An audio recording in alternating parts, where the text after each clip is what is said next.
In today's video, I'm going to teach you how to make your project password protected.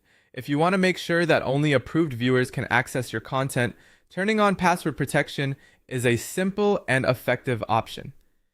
This is especially useful when you're sharing private drafts, internal presentations, client materials, or any videos that shouldn't be viewed publicly. Once this setting is enabled, every video inside that project will require the same password before it can be watched, so it's a great way to protect an entire collection at once.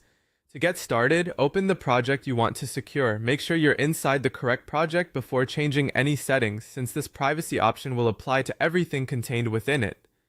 After the project is open, go to the settings area. This is where you'll find the controls for managing how your project is viewed and shared.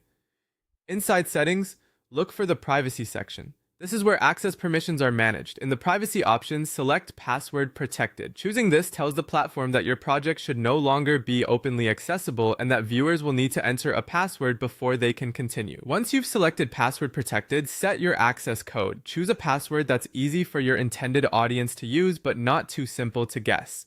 A good tip is to avoid using anything overly obvious. Since this password controls access to all the videos in the project, it's worth taking a moment to choose something secure and easy to share privately.